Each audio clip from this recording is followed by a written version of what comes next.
Pernah nggak sih kalian ketemu sama orang yang gelar akademisnya tuh berderet panjang banget, tapi kelakuannya wah arogannya minta ampun? Di dunia modern sekarang ini, kita sering banget kan ngelihat sosok orang pinter yang bukannya bawa manfaat, malah justru ngerusak lingkungan sekitarnya alias jadi toksik. Nah, ada sebuah pepatah kuno yang bunyinya gini, ilmu tanpa adab itu seperti pohon tanpa buah, dan adab tanpa ilmu itu seperti tubuh tanpa ruh. Ini tuh bukan sekedar kata-kata mutiara biasa loh. Ini adalah metafora yang bakal jadi penawar paling ampuh buat ngadepin masalah orang-orang toksik di era modern kita. Nah, selamat datang di pembahasan kita kali ini.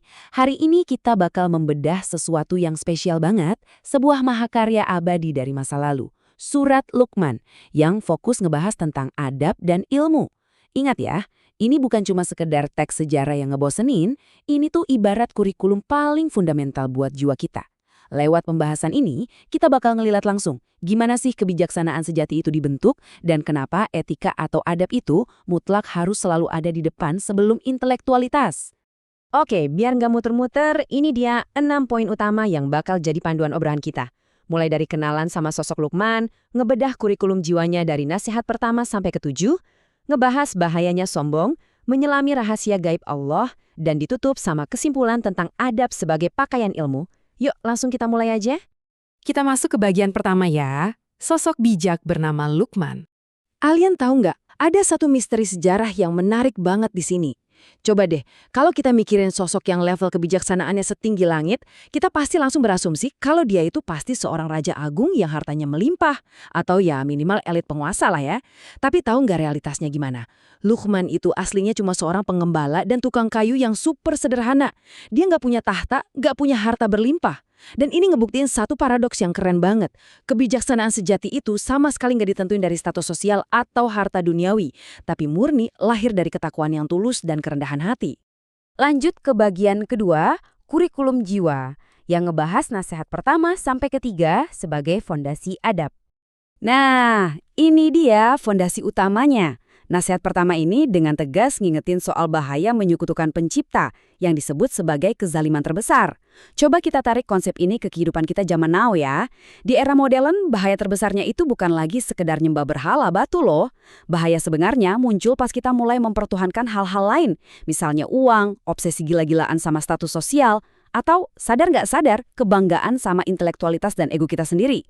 Pas kita jadiin hal-hal fana ini sebagai pusat hidup kita, itu tuh sama aja kita lagi ngelakuin kezaliman terbesar pada jiwa kita sendiri. Setelah urusan hubungan dengan Tuhan beres, adab sosial pertama yang ditekankan banget di sini adalah berbakti sama orang tua. Tapi tunggu dulu, ada satu batasan rasional yang brilian banget. Ketaatan mutlak itu nggak pernah ada buat manusia, siapapun dia. Kalau orang tua sampai maksa kita buat ngelanggar prinsip kebenaran dan keyakinan dasar, kita wajib nolak. Tapi hebatnya di sini, penolakan itu tetap harus dilakuin dengan cara yang baik, dengan pergaulan yang lembut, dan rasa hormat yang nggak berkurang sedikit pun. Ini adalah bentuk penghormatan sejati, tanpa kita harus mengorbankan integritas moral yang kita pegang teguh. Masuk ke nasihat ketiga, ini tuh dalam banget dan bener-bener bakal ngubah cara kita ngevaluasi diri sendiri. Coba kalian bayangin sebuah biji sawi yang super kecil itu. Sekalipun perbuatan kalian, mau itu niat baik atau niat buruk, cuma seberat biji sekecil itu, mau disembunyiin jauh di dalam gelapnya batu, atau terselip di ujung langit manapun, pengetahuan alam semesta yang tanpa batas pasti bakal nampilin itu semua. Konsep ini ngajarin kita buat nggak pernah ngeremehin dosa sekecil apapun, dan di saat yang sama jangan pernah putus asa buat ngelakuin kebaikan yang kelihatannya sepele banget. Nggak ada satupun yang luput, semuanya pasti kehitung. Oke, sekarang kita masuk ke bagian ketiga, kurikulum jiwa untuk nasihat keempat sampai ke-7. Kalau tadi fondasi, sekarang saatnya kita beralih ke tindakan nyata. Kalian perhatiin deh, ada keseimbangan yang luar biasa, sempurna antara mendirikan sholat dan konsep amar ma'ruf nahi mungkar. Sholat itu ibarat disiplin vertikal, yang latih dan menajamkan fokus spiritual kita. Tapi, hubungan vertikal ini nggak bakal kerasa dampaknya kalau nggak ada manifestasi horizontalnya di dunia nyata. Ngajak orang lain pada kebaikan dan mencegah keburukan tanpa pakai kekerasan, itu bukti nyatanya. Ini nunjukin kalau ilmu yang kita punya itu benar-benar diaplikasiin buat kepentingan masyarakat luas, bukan cuma sekedar dihafal buat numpuk ego sendiri. Selanjutnya soal sabar. Nah, kita tuh sering banget diajarin kalau sabar itu artinya sekedar diam, nunduk, dan pasrah aja pas lagi ditindas keadaan. Bener nggak? Mulai sekarang, mari kita ubah definisi itu secara radikal. Sabar itu sejatinya adalah ketahanan yang sangat aktif. Ini tuh soal skill manajemen emosi tingkat tinggi, supaya kita nggak ngebuang energi sia-sia cuma buat ngeluh. Sebaliknya, kita tetap terus bergerak maju, nerjang badai kehidupan, sambil ngeyakinin diri kalau hasil akhirnya kita percayain penuh sama Yang Maha Kuasa. Terus, ada semacam aturan emas nih soal postur tubuh dan omongan kita. Jangan pernah berjalan di bumi ini dengan angkuh, karena seburuk-buruknya suara, itu adalah suaranya keledai. Logikanya gini, semakin tinggi ilmu seseorang, auranya itu harusnya semakin membumi, bikin adem yang lihat. Arogansi bising dari orang-orang yang sok tahu, itu diumpamain persis kayak ringkikan keledai. Keras, cempreng, dan jujur aja sangat mengganggu. Sama banget kan kayak fenomena di kolom komentar medsos zaman sekarang? Yang suaranya paling keras dan bising, biasanya isi kepalanya justru paling minim. Sekarang kita masuk ke bagian keempat, bahayanya sombong dan ilmu kosong. Coba deh kita jadiin ciri-ciri ini semacam radar atau detektor buat ngenalin orang-orang toksik di sekitar kita, mau itu di dunia nyata atau di internet. Mereka ini biasanya jago banget memanipulasi keadaan, pakai kata-kata yang kedengarannya indah, padahal aslinya hampa makna.